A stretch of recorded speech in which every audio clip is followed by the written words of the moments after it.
Yesu si umuhungu wa Yosefu, mu byumve. Yosefu n'umurezi, kuko Yesu ni Imana yigize umuntu, kubasha bwa Mpwemu Yera yigira umuntu mu nda ya Mariya.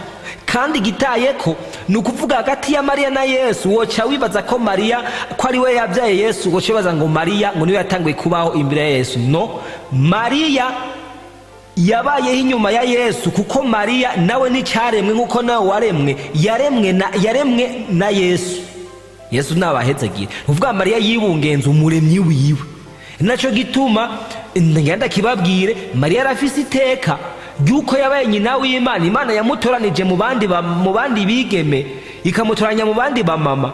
Arafise iryo teka, ariko iryo teka yatewe ni nk'iryo nawe watewe nanje natewe. Ushobora gukora igikorwa c'Imana kigatuma habohoka abandi. Ivyo ntivyotuma ucuba ikirangirire, ntivyotuma ucuba umuntu amenyekana gose kurusha Imana. Ahubwo mw'iryo teka Imana yateye Mariya, twe dukwiye kurabira kuri Mariya ukuntu yitondeye iby'Imana, kitondera ishaka ry'Imana, bikadutera natwe kubaha Imana. Ariko ntivyoduteye kumucako ngo tumubwire ngo adusabire, kuko haratanzwe inzira tubicisha mu ikintu cyose gifise urutonde. Intahe Ngirakamaro TV.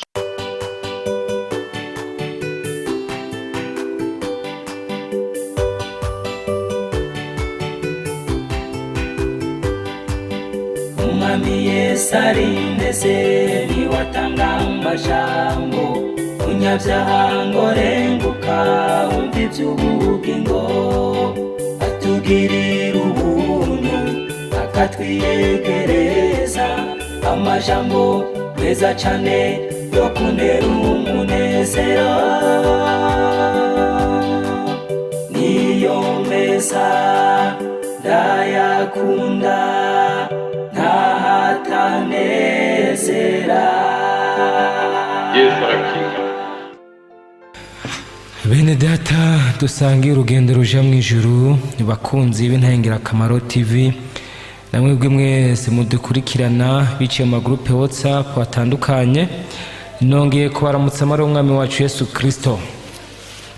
Ngira ubuntu n'Imana kongera kugaruka, nagira ngo tube turaganira.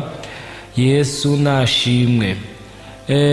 Ngarutse muri cya kiganiro cacu, aho tuvugana by'ukuri ibintu abantu bamaze igihe barahishijwe, abantu bamaze igihe bagendera mu bubeshi, novuga n'amayeri by'umugwanizi Satani. Yesu nadutabare.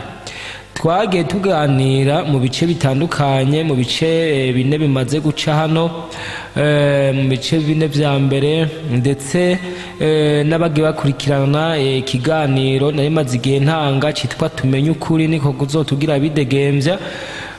Nagenda babwira ibitari bike, n'ubu rero nkabangarutse kugira ngo tubandanirize aho twari tugejeje.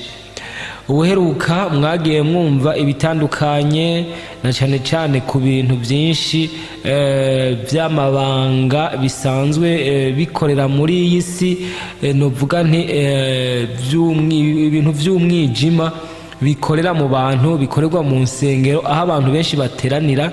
Ndetse ndababwira n'ibitari bike, ndabereka ibintu abantu basanzwe batazi, ariko ugiye kubiraba neza by'ukuri bisanzwe bishusha. Naberetse ikibanza cyane cyane, murabizi neza yuko kenshi ahantu dushingura abacu mu itongo, murabizi rimwe na rimwe turahubaha. Kandi ikindi naco, abagenda bakurikirana hirya no hino, abantu baja muri ibi bintu novuga byo kwa Satani, bakorana n'ububasha bw'ikuzimu, muramaze kumva ko nayo ari imwe mu nzira zikoreshwa mu bajayo. Yesu nadutabare. Singomvye kwinjira muri ivyo, ariko narababwiye yuko uyu munsi hariho henshi abantu bateranira hari ibintu bimwe n'ibisa n'ibiba biri mu nturo z'abacu aho twashinguye abacu. Naco gituma akenshi uzosanga nzokibasigurira neza abantu benshi baganzwa n'impwemu mbi n'imyuka mibi ariko batabizi kubera yuko barafise aho bazikura naho bazivoma. Ubuheruka mu gice cyaherukiye ikiinye narababwiye akenshi ndiko ndababwira nti muhora mubona iyo umuntu akijijwe nko bamubwira ngo yamenye ibanga mbere n'urwanko rukahaba ndetse n'ibyo n'ukwanka kankwa gahamwa. Narababwiye ndabereka ibyo byose inkomoko yabyo niyo biva. Ndizera neza ko benshi mwagiye mubitahura kuko abatari bake byarababaye ko byaratubaye ko Yesu nashimwe. None rero imbere yuko mbandanya reka tushe dusenga ariko ndabibutse nimba Yesu yarasohoye abantu bari mu rusengero ko badandarizayo, murumva abandi uyu munsi bakorera ibiruta ibyo bobo hamwe niyaza bizogenda gute? Naco gituma bene data arageze ko twikangura, harageze ko umuntu wese amenya yuko nk'uko jewe mvuka navutse jewe jenyene kwisaha n'umunota Imana yari yarateguye no mu gupfa nzopfa ku mwanya wagenywe mu gihe cyashinzwe, hanyuma nshika imbere y'Imana mbazwa ibyo nakoze ari bibi cyangwa ari byiza ndabihererwa ingero.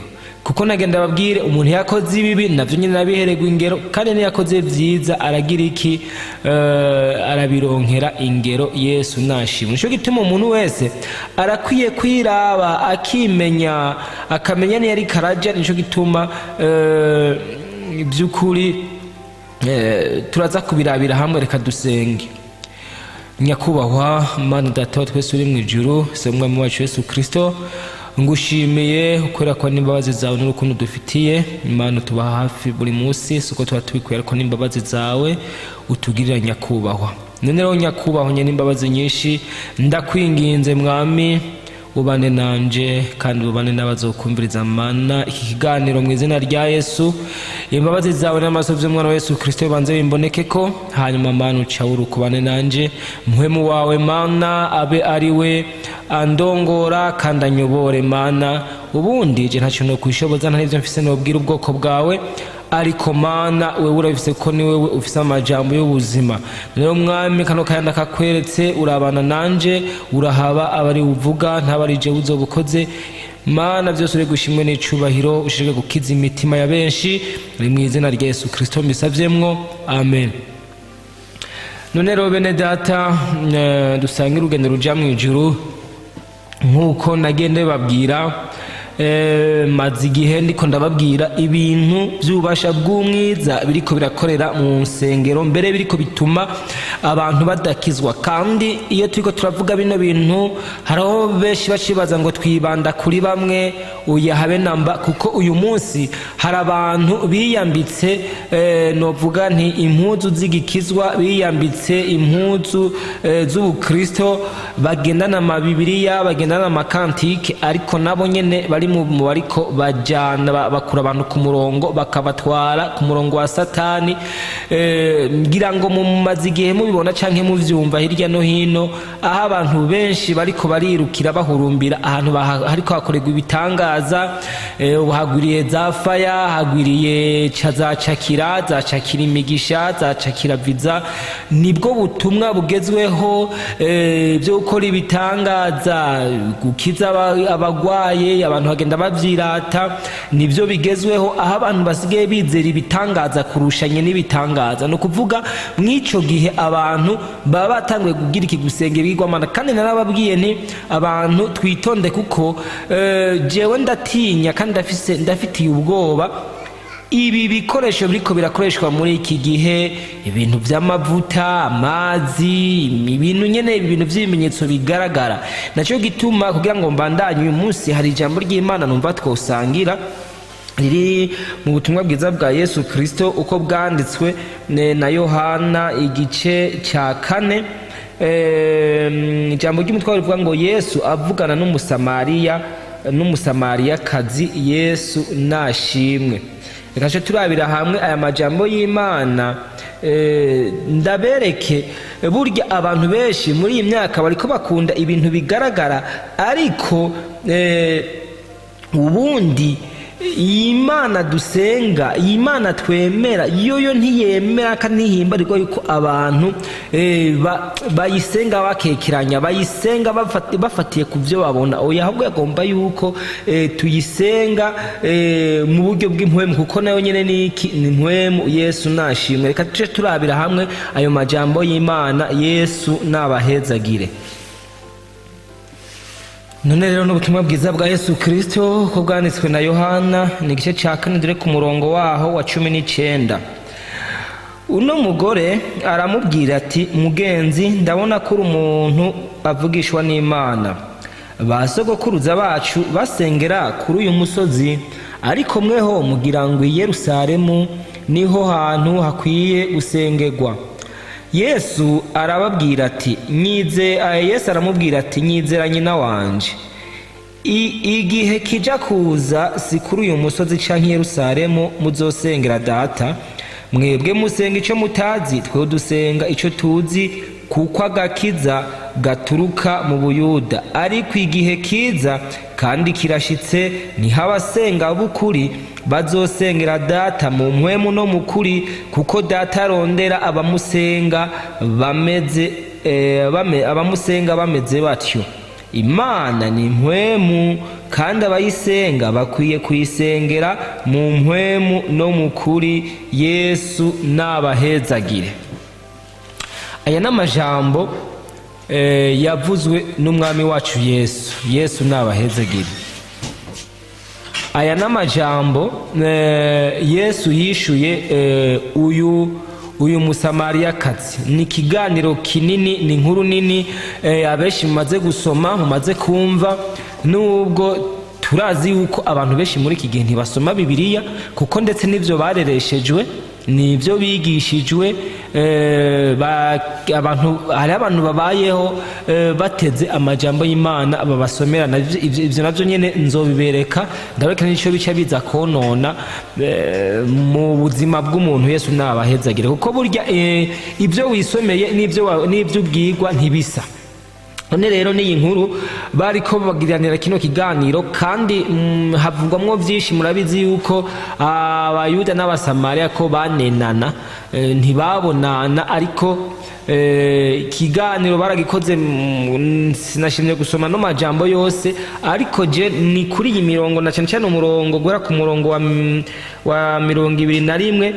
Yesu ngo yaramubwiye ati, nyizera nyina wanje, ngo igihe kirageze kija kuza, ngo si kuri uyu musozi canke Yerusalemu muzosengera Data.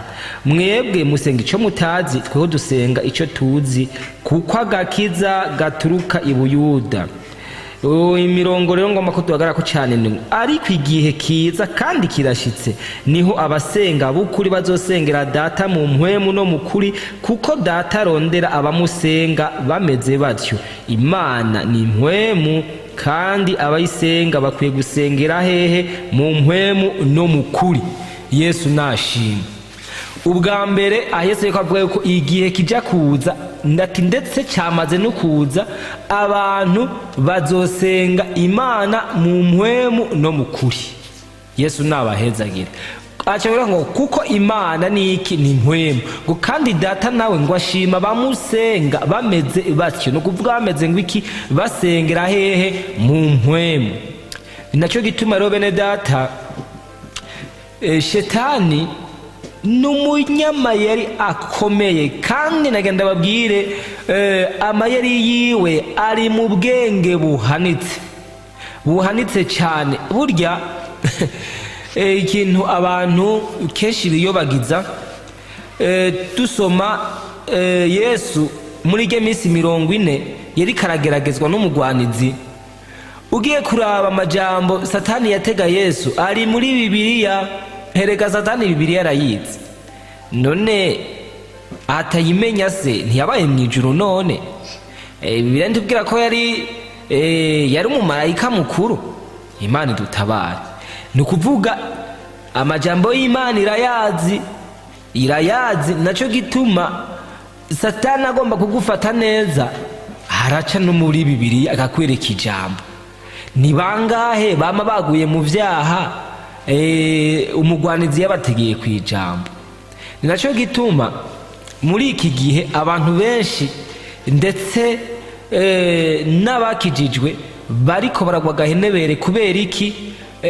Hariho ibintu twatakaje, abandi nabo basigaye bakoresha ubwenge bwabo, bakakoresha ijambo ngo ni ugukoresha ubwenge, ni ugukizwanya ubwenge, ngo ni ugukizanya ubwenge, ni ukugira ubwenge. Kuko ibi bintu by'agakiza, ibintu by'inzira ija mu ijuru, ugiye kubishamwo ubwenge bwinshi uravye nabi ubiheramo. None rero reka nibandanirize, nobabwira ko ijewe intumbero ya bino biganiro nuko abantu bamenya ukuri, hanyuma uwihana akihana, ubushaka akabigumamwo nta ngorane, mugabo ntazovuga ati sinagize iki, sinavyumvise, simfise intumbero yo kuza gusenya, canke gusambura, canke gutyoza ibyaho muri habe namba. Si urushengero ndiko ndakokera, sinubwo nimirije gutanguza habe namba, biragahera. Ariko mumenye ibi abantu ko twomenya ukuri, Yesu nabahezagire. Bene data, kuri iri jambo twumvise yuko ngo Imana ni mpwemu, kandi data ashima abamusengera mu kuri no mu mpwemu. Yesu nabahezagire. Uherukana agenda bereka mu masengero ibigiye bibayo, amashusho, amasanamu, n'ibindi byinshi, ibisigi by'abitwa abavunyi. Uyu munsi rero naho ndagomba ko turabira hamwe ibimenyetso bigaragara bifadika abantu bigishijwe, ndetse mbere n'ivyo bimenyetso iyo batabifise canke ngo babibone, umenga ukwizera kwabo ntigufashe, kuko bizerera muri vyo, nivyo baha agaciro kurusha Imana. Iyi Mana iduha impwemu duhema. Bene data, nimba hari ikintu nasanze kizimvye, nizi mpwemu duhema. Yesu nabahezagire. Izi mpwemu duhema, uko murabona n'umuntu kugira apfe ashiramwe impwemu zimaze guhagarara, umuntu abagize iki? Abapfuye. Kandi twumvize ngo Imana ni iki? Ni mpwemu. Yesu nabahezagire. Singombye kubigereranya, ariko nagenda babwire iyi Imana iduhize impwemu duhema irakomeye cyane. Ariko uyu munsi kuba abantu bigishijwe kwizera Imana biciye ku bintu by'ibiti, ibintu by'amabuye, ibintu by'ibikaratasi by'ibicapo, nega ndababwire ubu n'ubuyobe Satani yazanye mu bantu. Ni naco gituma kugira ngo habe ibimenyetso bigaragara, hari ibinyoma vyagiye byinjizwa, birincengezwa mu mitwe y'abantu, biraba novuga ibintu bikomeye mu bwenge bw'abantu. Uko bagiye bavyigisha abantu, bituma abantu by'ukuri baba babi aho bubaye beza. Imana idutabare. Yesu nashima. None rero ntagiye kure, mu bimenyetso ndetse bigaragara, ubwa mbere hariho ibishusho, amashusho, amasanamu, restatu. Ikigira kabiri hariho ibyo kwambara mw'izosi, ku maboko, aho ncamvuga amashapure, ncamvuga imidari, ncamvuga hampande y'ivyo haca hongera ko amafurare, hakongera ko amabuji, ndetse n'ibindi nzogenda ndababwira uko mpwemu w'Imana azogenda arandongora. Kuko narababwiye jewe ivyo ndiko ndababwira si ivyo nabwiwe, ahubwo byinshi nivyo nagiye mbonesha amaso yiwanje, hanyuma maze kwihana Imana igashigenda inyibutsa, ikanyibutsa kimwe cyose, ndetse n'insiguro yabyo, kuko hari ivyo naronkera insiguro ico gihe, ariko kubera ntari bwamenye ivyo ari byo, nari nkiri mw'ivyo, bigaca bigenda rero mw'ico gihe tagaciro nagira iki ndabiha, canke ngo ngira iki ngo ndavyiyumvire ko. Yesu nabahezagire. None rero ivyo bimenyetso byose birafise inkomoko, kuko hariho ikintu ngomba ko tuvuganako, kandi ico kintu muza gusanga gikomeye. Hariho icitwa amasakramentu. Ayo masakramentu twosoma muri Bibiliya, burya ntayo tuza kubonayo, nta jambo amasakaramentu tuza kubonayo, naho baba hafashwe ibikorwa bimwe bimwe bigasha byitirirwa ayo masakaramentu. Nicyo gituma hampande y'amasakaramentu rero n'ibindi byitwa amasakaramental. Kuvuga amasakaramentu ni igikorwa umuntu akorerwa, nibango aba ateye mu bijanye n'icyo no kwitwa ubukristo. Hanyuma amasakaramental naco ni ibikoresho umuntu aheza agahabwa, nk'uko mubona umugenzo wo kwatira mu Burundi iyo umuntu yatira bamuha intahe, bakamuha inkoni nk'ikimenyetso c'intahe, nk'uko iyo umuntu aba samuragwa bamuha icumu ryerekana yuko ariwe abaye samuragwa, ariwe azobazwa ibyo mu muryango. Rero niyo umuntu ateye intambwe mw'ivyo mwibango iryo ari ryo ryose ahabwa ikimenyetso. No kuvuga rero aha twumvise biri kiratubwira ngo hazoza igihe ngo igihe kandi kirashitse ngo aho abasenga basengera data mukuri no mu mpwemu. Yesu nabahezagire. Rero abantu bigishijwe gusenga Imana bakoresheje ibigaragara, bakizira mu bigaragara, navyo ivyo bigaragara bigace bibahindukira ubuyobe, bikabahindukira ibigirwamana. Umuntu ntiyumve afisa urumva atikubise imbere ngo yunamira ishusho, iyo bavuga ngo ni ishusho ya Yezu ho nagenda nababwire n'aya masanamu mubona nibi bashushanya ngo ni Yezu, murabe mukurikirane neza aba bantu bakinyaya amafilme yerekana ibi byo muri Bibiliya. No kuvuga ni nk'uko hariko hakinwa andi mafilme ashingiye ku nkuru zabayeho z'ibitabo kanaka, canke ashingiye ku bindi bintu bagize imaginaire bitabayeho. Imana dutabare. Rero urya muntu yakinye irya filme ariwe tubona amasanamu yiwe hirya no hino no mu mazu y'abantu amanitse ariho, ndetse kenshi agenda agaragaza nuko abantu babogira ikiboreka kumusenga. Kandi wewe arakina n'ayandi mafilime, arakina mwonatangara mumubonye ahandi ariko akina ibindi atari birya. Ni ukuvuga rero abantu baca bigishwa kugira iki? Kwizera ibigaragara kurusha ibitagaragara. Ni ukuvuga Imana tuyisenga mu kuri no mu mpwemu bene data. Rero kw'iki kintu kijanye n'amasakaramentu, igituma aricyo nciye nshoka ninjiramwo nuko aricyo kizoza kutwinjiza kuri byinshi nzoga ndabasigurira, nagiye mbona nkamenya n'ubuyobe bwavyo. Imana iduhana umugisha. Rero no kuvuga muri ayo masakaramentu uko arindwi harimo isakaramentu rya mbere igitwa ibatisimu, irigira kabiri haca haba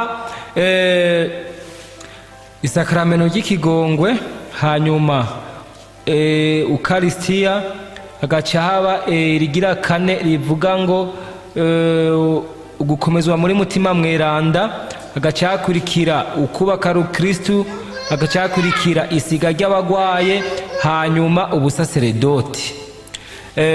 N'indwi. Ayo rero ndwi hariho ayo umuntu ashobora guhabwa rimwe n'ayo umuntu ashobora guhabwa kenshi. Akarorero ibatisimu ngo ni rimwe, irigira kabiri ubusaseredoti ni rimwe, gukomezwa muri mutima mweranda ni rimwe. Yesu nashimwe. Nayo umuntu urashobora guhabwa kenshi hariho ukaristiya, isakaramentu ry'ikigongwe, isiga ry'abagwaye n'ukubaka rukristo. Murumva ari imigwi kubiri. Hariho atatu umuntu ngo ashobora guhabwa rimwe risa, hagaca habaho n'ayandi ane umuntu ahabwa kenshi. Rero muri bimuza gusanga uko arindwi, rimwe ryose rifise ibimenyetso bijanye naryo, kandi rimwe ryose rifise n'imigigwa novuga n'amajambo avugirwa kuri ryo. Aho murabizi iyo bari kubasengera umuntu mu gikorwa c'Imana, canke basengera abana, canke basengera ikintu kanaka, hari ijambo ry'Imana rifatirwa ko basoma kugira ngo basengere abo bantu. Ibi navyo bitandukanye n'ivyo, kuko vyo haba ibintu vy'imigigwa nk'uko mubona basi mu Burundi hariho imico n'imigenzo, hariho ibintu novuga mu mico y'abarundi nk'akarorero murabizi nk'iyo umuntu asabisha cyangwa iyo umuntu yabuze uwiwe yitavye Imana. Murabona bijya ibintu bigenda biba mu manza ni ibintu vy'imico n'imigenzo ya hano iwacu. Ushobora no gusanga mbere uko babigira mu ntara imwe atari ko babigira ahandi. Birashoboka kuko hari igihe usanga intara cyangwa ikomine kanaka bafise akandi kantu karenza ku muco w'ahantu kanaka. Rero ibi rero navyo uko bimeze nuvuga buri kimwe cyose iyo ukironse ugirirwa ibimenyetso, novuga ugirirwa imigigwa yacu. Yesu nabahezagire. Naco gituma muri ibi rero muza gusanga harimo ibintu vyinshi bikoraniyemwo ngaha hantu. Yesu nabahezagire. Ngejeje kuvuga kuri make ubwa mbere kwibatisimu. Kwibatisimu turavye ukuntu ibatisimu byategezwa kugenda. Ubwa mbere ibatisimu yategezwa guhabwa umuntu amaze guca ubwenge, yemeye wenyene kubatizwa kandi yemeye ko vy'ukuri iyo nzira y'agakiza agiye kugira iki kuyibandanya. Uwo niwe muntu yakwiye kubatizwa kuko ubwa mbere wenyene akavyiyemerera, bakamubaza uravyemeye, akagatego ndavyemeye. Uyo niwe muntu akwiye kubatizwa kandi yavyisabiye atari abandi babimusabiye. Ariko kicibatisimu murabe ubwa mbere na mbere hacabatizwa abana b'inzoya. Turavye muri Bibiliya turabona Yesu kubera iki Yesu batamubatije akiri umwana akivuka. Igihe bagiye kumushikanira Imana Yerusalemu iko bataciye bamubatiza kijya gihe kuki yarindiriye kubatizwa ashikanye ijya myaka 30. Murabizi umuntu afise imyaka 30 nkunga mu Burundi wacu aba ari umuntu w'umugabo. Mbere kenshi abaza yaranubatse afise n'abana. Umuntu w'imyaka 30 aba ari umuntu akuze. Urumva biroroshe ko yemera ati ikintu ndacemeye canke ndagize iki ndagihakanye. Ikibazo muce mwibaza mpamvu ki Yesu atabatijwe akiri uruyoya akivuka. Yesu nashimwe. Ikigira kabiri turabona Yesu bamuzanira abana. None ko Bibiliya itatwereka ko yababatije ahubwo yarabasengeye. Yabubitse kibiganza arivyo abakozi b'Imana uyu munsi bategerezwa kugira, bategerezwa kubika ibiganza ku bana bakagira iki bakabasengera. Yesu nabahezagire. Umwana mutonya ntibikwiye ko abatizwa kuko ntabazi ico yemeye icarico. Yesu nashimwe. Inaco gituma ku bw'amayeri y'umugwanizi hagiyeho inobatisimu y'abana, inobatisimu y'inzoya. Kandi burya n'ababikora hajya uwo babaza insiguro akabasobanuza by'ukuri nabo nyene ntibabona ibyo bintu, nibo bitahura, ntibona bivuga ngo cyane bavyishure. Uwo babaza ati ni munyereke ibi bintu mukora aho mubikura, mubisoma kwande, ni hehe Yesu yigeze abikora. Ubundi naganda babwire yuko Satani nta kintu yigera akorera ubusa atabona ico kizova muri ico kizovyara. Kuko iyo bariko barabatiza abana batonya hariho ivyononekara, hariho n'ibipfa. Akarorero murabona iyo bariko barabatiza abana batonya ubwa mbere n'umubatizo babatizwa umubatizo Bibiliya itavuga, itanemera. Kandi kigira kabiri bagaca bashigwako amazi ku mutwe. Icongerako nuko haca baza kugira iki gusigwa amavuta mu ruhanga. Bamaze gusigwa amavuta mu ruhanga baraza guhabwa ikindi kimenyetso cibuji citirirwa ngo n'umuco wa Kristo. Ikicongera ko kandi baraza guhabwa n'igitambara cera babashira mu mutwe canke ku bitugu. Yesu nabahezagire. Ivyo bimenyetso uri kuravyumviriza womenga ntacyo bitwaye, womenga ni ibintu bisanzwe.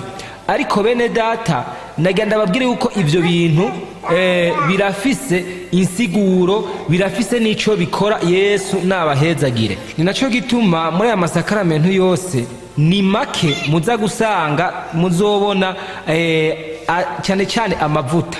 Ni make n'amasakaramentu make atangwa umuntu adasizwe amavuta. Nk'akarorero ibatisimu abana canke n'abakuze barasigwa amavuta mu ruhanga. Hanyuma mu gukomezwa harasigwa amavuta.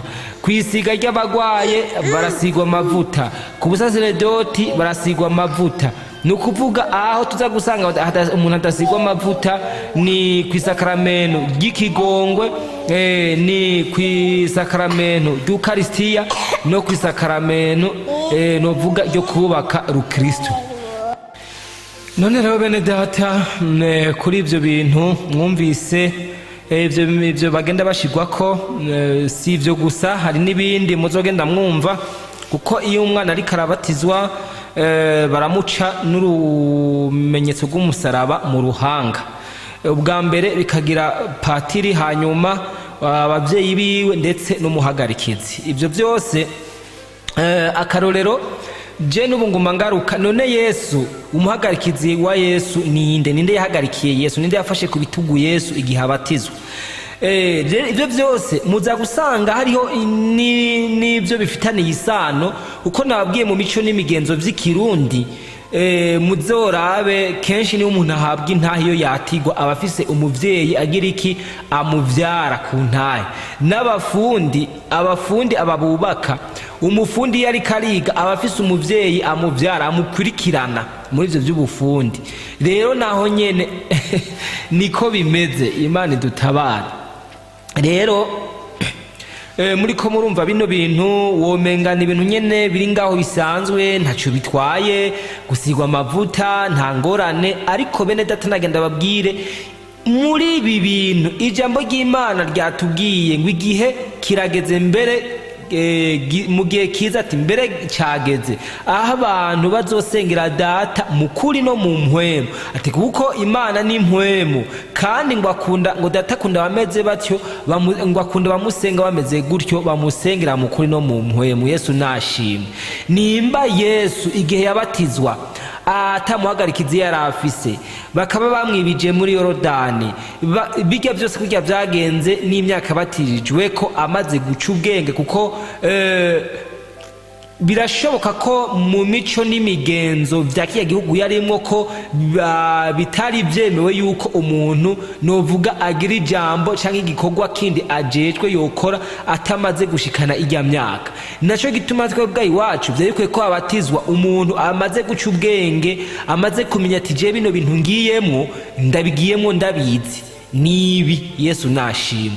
Kuko mu ntambuko z'agakiza murabizi ko ubwa mbere harimo kugira iki, kwihana ibyaha. Iyo umuntu amaze kwihana rero niho aca abatizwa. None nimuhebe mumbwire, none uruyoya ruba rwacumuye iki, rwo kwihana iki? Yesu nabahezagire.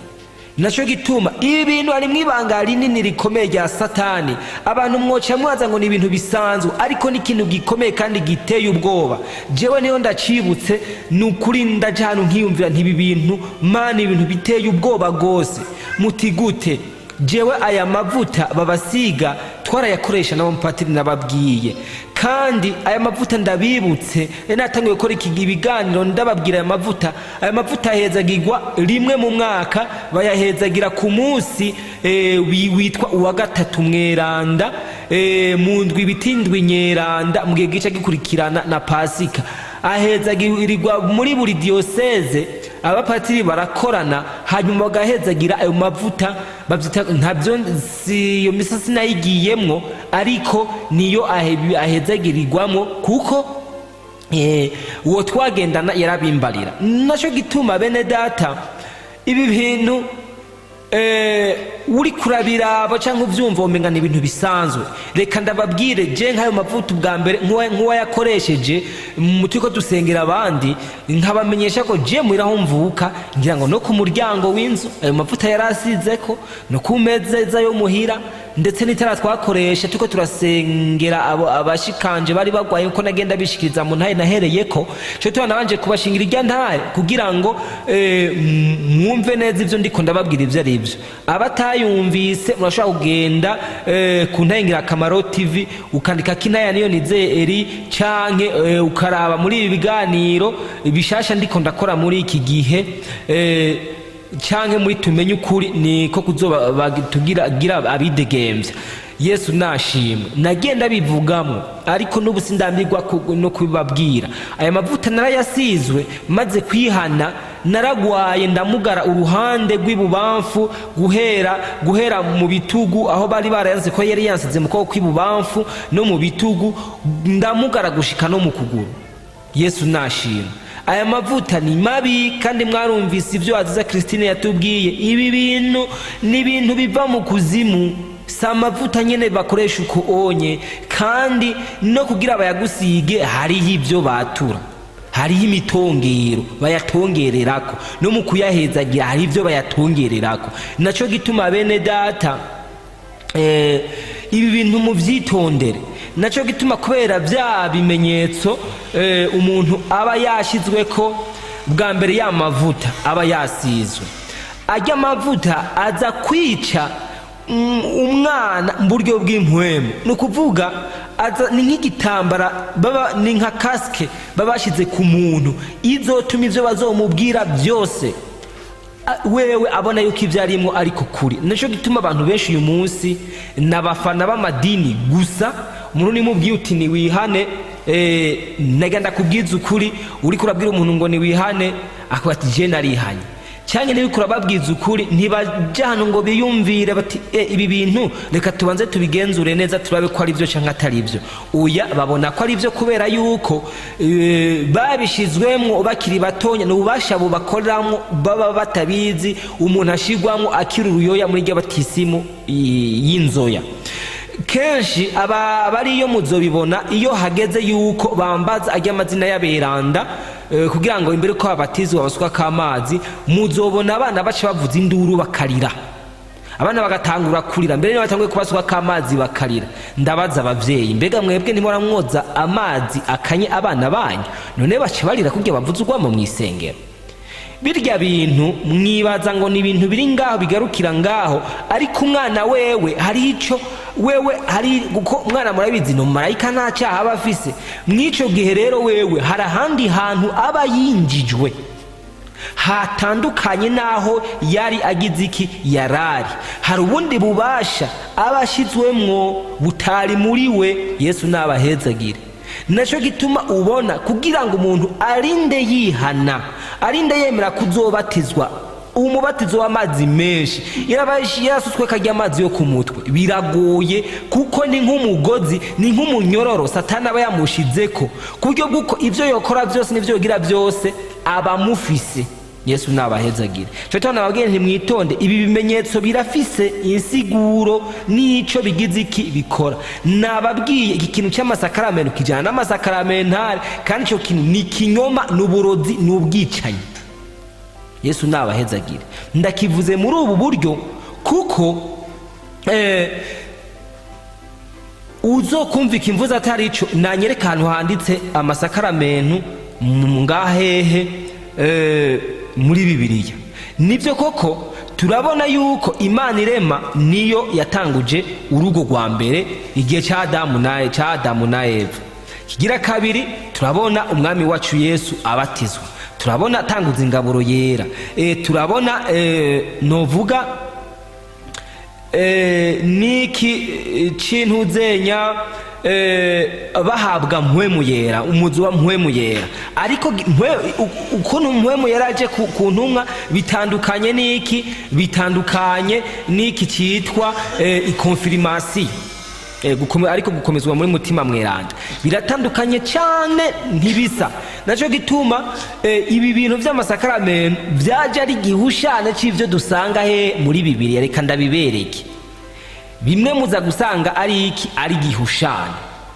Akarorero icambere ni ukuvuga ngo ibatisimu tubona yuko habatizwa abantu bamaze guca ubwenge. Bibiliya nta murabona aho nakayisomeye, sindabona ahantu Yohana umubatizi yabatije inzoya, nta naho intumwa zabatije inzoya, babatije abantu bakuze. Ariko ibatisimu itanga uno munsi ihabwa iki? Inzoya. Mwumvise ko habaye igihushane, yahabwa abakuze, ariko uyu munsi ihabwa abana. Satani yamazana ikintu gisa na cha kindi, umenga ni kopi yacu kandi ukamenga nico ariko atarico, ariko inyuma yinyegejemo ikindi. Ikigira kabiri ngirasigurije munavuze ngo ibi bintu by'ibinyoma ndetse by'ubwicanyi mu buryo bw'impwemu, nukwica umuntu mu buryo bw'impwemu, si ku mubiri, kuko umuntu yamaze gupfa mu buryo bw'impwemu burya no ku mubiri abasa n'uwapfuye. Yesu nabahezagire, naho no kivuga uko nta kibazo. No kuvuga rero iyo umuntu rero amaze kwicwa mu buryo bw'impwemu no mu buryo bugaragara, bene data tutabeshanye, aba yagize iki? Aba yarapfuye. Hama ikigira kabiri, ikijanye n'Ukaristiya naco nikijyanye c'ingaburo yera. Woraba uko byakozwe nuko Yesu yababwiye ati murabigenza uko, none niko bikogwa. Yesu nabahezagire, ubwo niko bikogwa. Aho uruce wibaza, Yesu nabahezagire. None ko Yesu yafashe umukate akawumanyura, yabanje gushima Imana, akawumanyura akawubagaburira bakarya bose. Ubwo none aho uri by'ukuri ibintu turiko turababwira niko mubigenza. Ikigira kabiri, ko yafashe igikombe agashima Imana hanyuma akakibaha bakanywera ko bose, none mwebwe ubwaho muri ico gikombe mukironka ko mwese. Naco gituma nabwiye yuko Satani azana ibintu umenga birivyo, afata originale akacetana kopi yayo, mugabo atari kopi yayo originale, ariko ari kopi imwe ikindi kintu yahinyanyuyemo ikindi kintu. Kandi rero ico rero iyo mpinyanyuro umuntu ashobora kwita umengana intonya, niyirimwo uburozi, niyirimwo ubwicanyi. Aho ndavuye kuri ico kijanye n'Ukaristiya, arico igaburo ryera. Rikanje ku kindi, gukomezwa muri mutima mweranda, ariyo confirmation. Turabona Yesu amaze kurira mu ijuru, yasize imbere ko yura mu ijuru, yasize ababwiye ati muze mugume Yerusalemu, niho muzoronkera ubushobozi. Mpwemu yera niyagira iki? Niyaza. Mpwemu yera singo ntatanzwe, bagatangura kuvuga mu zindi ndimi, ndababaza. None mpwemu yera bamuronse babasize amavuta? Mpwemu yera bamuronse babanje kubagirira ya migigwa yose, babahaye ishapure, barahiye, bavuze na bya bisabisho, cya gisabisho kwishikana kuri Bikira Mariya na cya gisabisho kwishikana kuri Yezu, bari babivuze. Imana idutabare, Bibiliya ko atavyitwereka. None mwumva yuko ico kintu atwa atari ni gihushane. Nukuvuga iki? None ninde n'uyuhe musenyeri yagiye kubasiga amavuta ba Petero? Ninde? Nimuhebe mu mumbarire. Yesu nabahezagire. Nukuvuga mu ntambuko z'agakiza murazizi, abazizi murazi ko nkuru hanini ni zitatu. Ubwa mbere ni kwihana. Yesu nabahezagire. Umuntu amaze kwihana agaca batizwa mu mazi menshi. Mwumvise navuze makenya ko na Bibiliya itwereka menshi. Intambuko igira gatatu nuko umuntu yamaze kubatizwa mu mazi menshi agashishikara kwezwa, agashishikara gusenga, agashishikara guca bugufi, agashishikara gusoma ijambo ry'Imana, ijuru ryonyene ryo rifata decision rikagira iki? Rikamubatiza, ari wo mubatizo wa mpwemu yera. Yesu nabahezagire. None se abako babatijwe bakaronka mpwemu yera, imbeya z'umuriro zikaza zikaboneka kuri bo nk'ikimenyetso cy'umuriro, ko twumvise Imana ni mpwemu kandi ikunda abayisenga mu kuri no mu mpwemu. Yesu nabahezagire. None ko ntigeze mbona umunsi n'umwe kw'ikonfirmation umuntu yuzura mpwemu yera ngo avugishwe. Aba baciye bavuga indimi, ngo abipariti n'abimedi n'abaheba bumva ibyiza by'Imana mu ndimi ziwabo. None we wahuri canke wewe uja kubigirira abandi, ubwo woho warabatijwe muri mpwemu yera kubigirira abandi? Yesu nabahezagire. Ico ni kibazo, ntimunyishure muriyishure. Bino bintu abatari ko babitahura neza. Noneho koko ko mpwema gitanga uyu munsi, we harahura abibona, ariko ababibona murabibona kandi murabizi. Yesu nabahezagire. Andiko ndavuga yuko Satani yamakorera mu bintu binyegeje by'ubwenge. Mbaye kakajambo dukunze kubwirwa ngo bane b'Imana, ibanga ry'ukwemera nagatangaza. Yesu nabahezagire. Ndatahije bene data, bakuru bacu n'abarumuna bacu mukiri muri ivyo, ariko umwami Yesu ashishikaye kubatabara.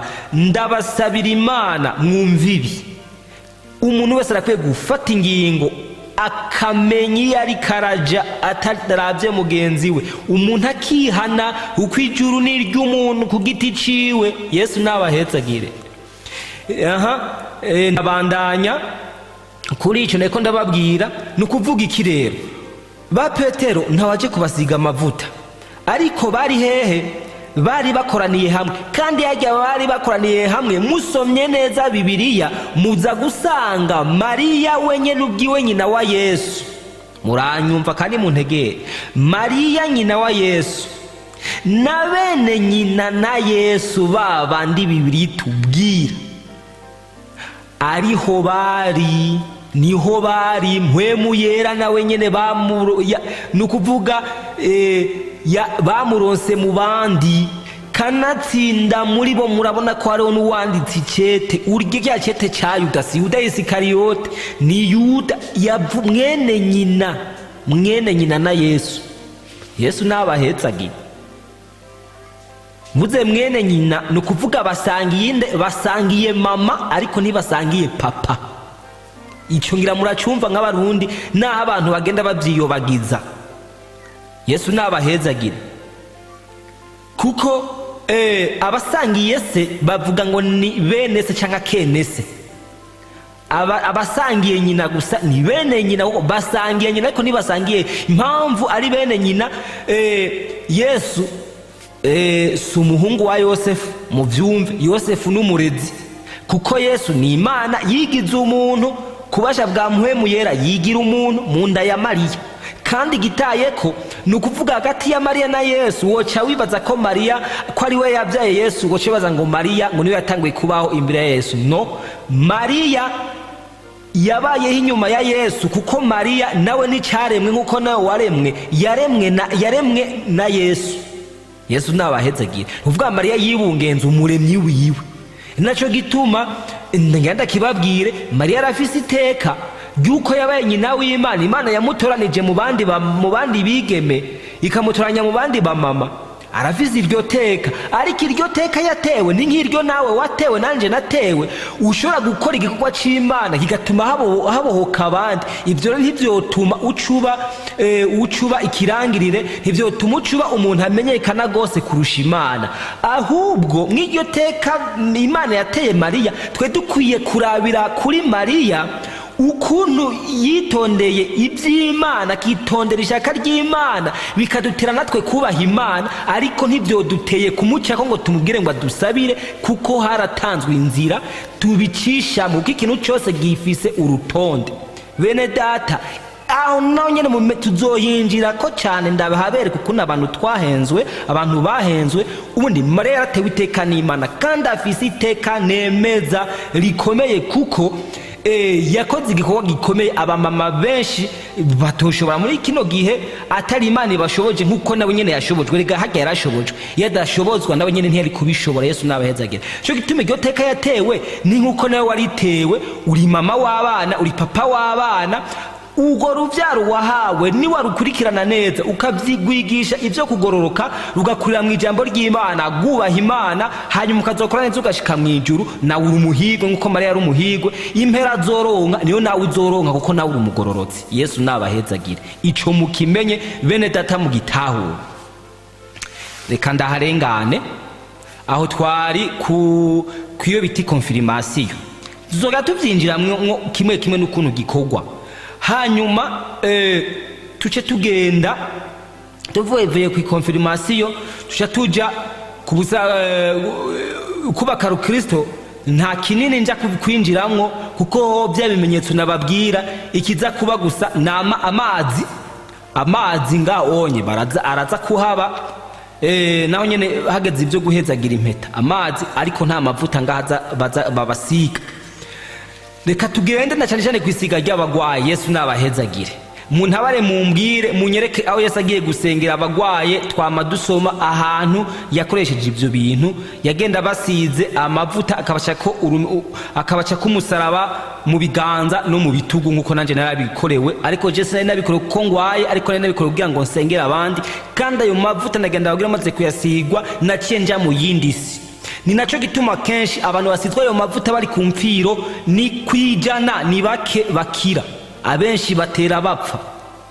Ibyo mubimenye, nimba mutabitahura abavyumva mubikora, nimba ivyo ndiko ndavuga atari ivyo, muraheza ibi byose mutange kinsobanuro, musigurira abantu bave mu rujijo. Yesu nabahezagire. Aho ndarenganye tuzohinjira gose hanyuma mu gice kizokurikira.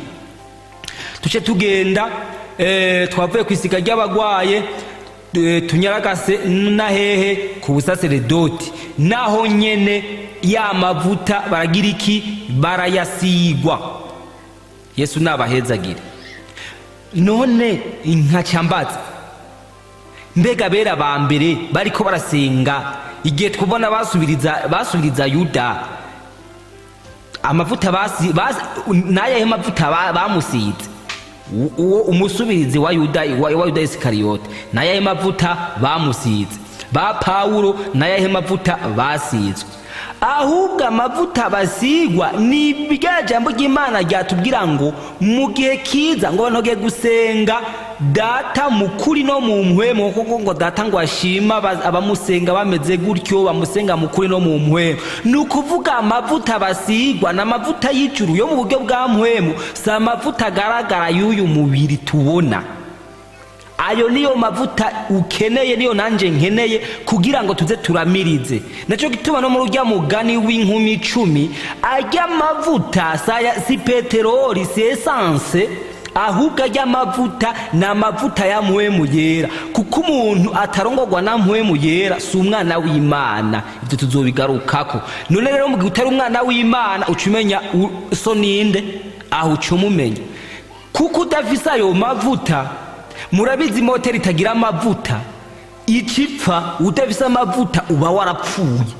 Ayo mavuta yo mu buryo bwande bwa mpwemu. Cyo gituma iyo mukozi w'Imana ahabwa ibango kanaka, bamusenga bakamusabira ubwo bushobozi, ayo mavuta ya mpwemu yera sayo bamusika. Muravyumva? Naco gituma nababwiye ibi ibintu bijana n'ibimenyetso. Nabwe hari amasakramentu n'amasakramentari, turacyari ku masakramentu, kuko amasakramentari nayo abatabizi, mu masakramentari harimo buji.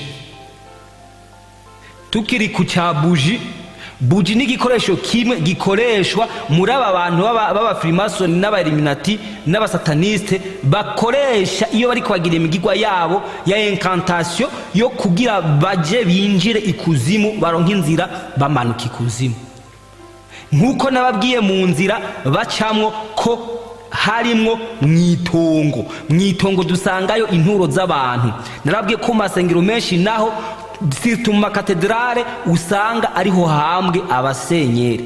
Ikigira kabiri, amaparuwase makuru adambwa abasenyeri haba hariyo igisigi kigufa cuyitirirwa paruwase ariwe muvunyi. Narabwiyeho mu Gisanga ko kirajya kuri ya rutare neza na neza atumbiranye no mu muryango mukuru, haba hari umurongo utukura cyangwa usa n'akatsi uva mu muryango mukuru utumbereye imbere, ariho patiri ashitse asomesha umunwa. Yesu nashima. Nukuvuga rero ubwa mbere habayemwo ikintu igufa ry'umuntu yapfuye, hakiyagaruka buji. Yesu nabahezagire. Aho ntimwumva by'ukuri ko hamaze guhinduka ahandi hantu hatakiri mu rusengero rw'Imana? Yesu nabahezagire. Nukuvuga rero ibyo byose bigace bigira iki? Ico ndababwiye, buji iri mu citwa amasakramentari. Hari igitambara, hariho buji, hariho n'amazi nayo mavuta. Nukuvuga ibyo rero n'amasakramentari tuja twongeramwo amafurare, tukongeramwo imisaraba, tukongeramwo imidari. Ibyo byose tuzobigarukako, kuko nabirya mu mihari mubona buri mwari wose ufise ikimenyetso cyawo, ufise na sinye n'indamukanyo yayo. Bijya byose tuzovyinjiramwo mugende mubibona. Ni ibintu biri ngaho bya gishetani abantu bagenderamwe ariko batazi. Yesu nabahezagire. Ibi sintinya kubivuga canke ngo je bazongira nabi. Je narababwiye ninapfa nzira kuvugira Kristo nta ngorane. Bene data, nimuze dukizwe tuze tuje mu ijuru. Nababwiye nta umuntu azoja mu ijuru gatwe kiwe. Aha mu rugendo ruja mu ijuru umuntu wese kira moto na muzigo. Umve, umuntu wese n'umuzigo wiwe. Umuntu wese n'umuzigo wiwe.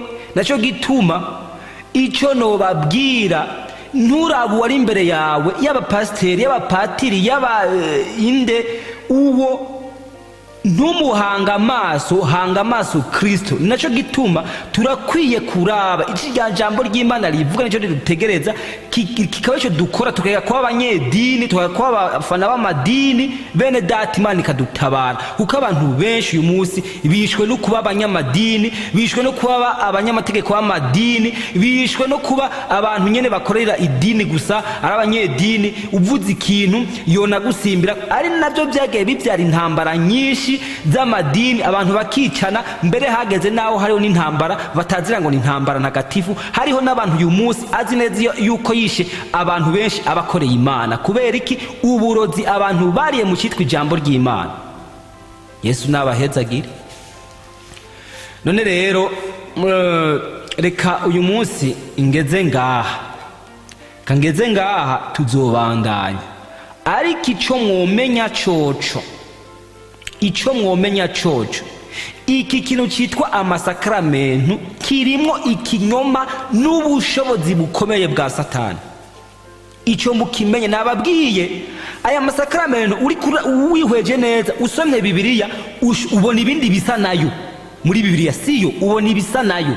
Kuko ndababwiye ntigituma ubona ibisa nayo, nuko uko atangwa nuko nahabwa sivyo Bibiliya itubwira. Bibiliya ibatisimu itubwira siyo ikogwa ngaha. Bibiliya umubatizo wa Mpwemu Yera itubarira siwo ugira iki, siko bikogwa. Kuko umubatizo wa Mpwemu Yera ntutangwa n'umuntu, utangwa n'ijuru. Ariko ngaho confirmation ndagenda bamenyesha itangwa na musenyeri cyanke n'umupatiri yagenye aja kuyitanga ahantu kanaka. Kandi bone data ndiko ndavuga ibi suko natangwe ndababwirane, suko nibagiye n'abandi. Hari n'abandi uyu munsi bariko bakoresha ibisa n'ivyo. Twebwe dusengera abantu no mupatiri, twe dufise umusaraba warimwe amabuye yavuye muri Isirayeli, harimo n'yavuye muri Yorodani, mu vyumve. Kandi no musaraba n'ubu uwufise ndamuzi. Yesu nabaheze gro yawusigiye. Wono nzobabwira ukuntu ivyo zose twagiye tubikoresha. Ayo mavuta twarayakoresha bikanka, ayo mavuta byinshi nzobabwira ukuntu twatubigenza. Yesu nabahezagira. Naco gituma abantu mwikangure. Yesu nashima. Je nababwiye nta dini namwe ndiko ndavugira, nta niryo nshaka gushinga, nta n'uwo nshaka gusohora hari.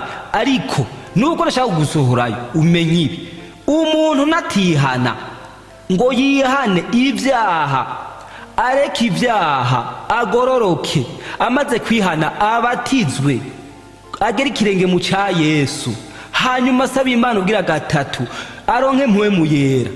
Ijuru uzoryumva ku telefone, uryumve ku radio, uryumve mu rusengero, uryumve mu ibarabara, uryumve mu isoko, ariko ntuzorijamo. Nuko bimeze. Yesu nabahezagira. Burya iri juru turarikorera nk'uko umuntu kugira ngo atunge umuryango akora, nk'uko umuntu kugira atere imbere akora, nk'uko umuntu kugira ngo ave muri Amerika hari ico bimusaba, ararondera impapuro. Bene data, none mwebwe iyo muvyaye abana bashingana, muvyaye abana ntimubandikisha? Ba mama muvyaye abana mu bitaro, ikintu cya mbere mukora ntibabahagakaye umwana ukamwandikisha ukamutorera izina. Ni naco gituma n'umuntu iyo yihanye ibyaha mwijuru baravuga ati hari umuntu avutse. Uwo muntu rero avutse yandikwa, iyo abatijwe nukuvuga iki, aba yanditswe. Hanyuma murabizi iyo umwana yanditswe si kenshi nukuvuga iyo umwana yanditswe nukuvuga extrait d'acte de naissance arayiroga. Ariko mumenye neza ntibace bamuha karanga muntu kerekana ko ari umurundi, mugabo ko yavukiye muri ico gihugu yabironse. None bene data, iyo umuntu amaze gukura acaronka karanga muntu nukuvuga agiye gutembera mu ntara kanaka, ati uyu unye avuka mu ntari niyi, se wiwe n'uyu, nyina wiwe n'uyu, bimeze uko, umugore wiwe nuko. Kubera iki? arafise karanga muntu ko arakutse. Cyo gituma n'umuntu atihanye ibyaha ngo avuke yandikwe mu gitabo cy'ubugingo. Umuntu atabatijwe, umuntu atarose Mpwemu Yera, none wumva uri umwana we ko uri umwana wa hehe? So ninde? Yesu nabahezagira. Ibyo mubimenye. Yesu nashimwe. None rero bene data, reka nzogarukiriza nababwiye impamvu iriko intera kuvuga ibishize amanga nuko abantu mwokwihana, nuko abantu bova mu binyoma bimaze imyaka myinshi. Yesu nabahezagire. Hari ibinyoma bimaze imyaka myinshi, bimaze ibinjana byinshi. Nababwiye nti hari ijambo rito, mugiyo jambo rito rifise ubumara n'ubwicanye bukomeye. Iri jambo rivuga ngo nkuko byamye na mbere hose nimere ko no mu myaka yose. Iri jambo ushaka kubona ko umenga ni rito, ariko ni rito mugabo rifise uburemere bunini. Nimba umuntu yahenzwe kuva kera aca ahendwa kwa kundi biragahera. Umuntu arakwiye kugira kuvibuzimu akaja ibuntu. Yesu nabahezagire.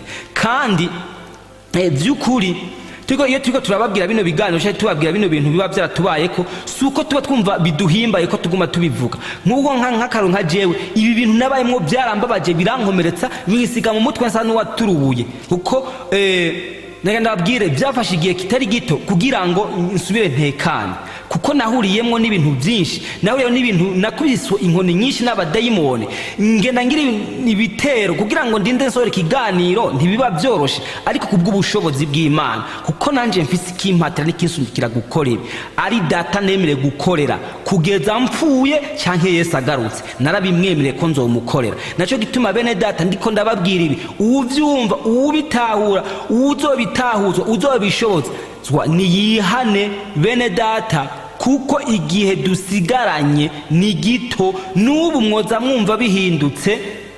Yesu aje gutora biwe, kandi nzamba niyavuga abazoyumva nabamukoreye, abatamukoreye nabo ntibazogira iki, ntibazoyumva. Bene data umuntu wese agira iki, yikangure. None rero Mwami Yesu nabahezagire, mushije kugubwa neza, kandi umuntu ahari wese iyumvire kuri ibi. Umwami Yesu nabahezagire. Mwami Yesu ndagushimiye, wakoze cyane nyakubahwa. Ibisigaye Mana, mpwemu wawe aherekeza no majambo, ushishikare kuyigisha abantu no kuyabatahuza uzobukoze. Ni mu izina rya Yesu Kristo mbisavyemwo, amen.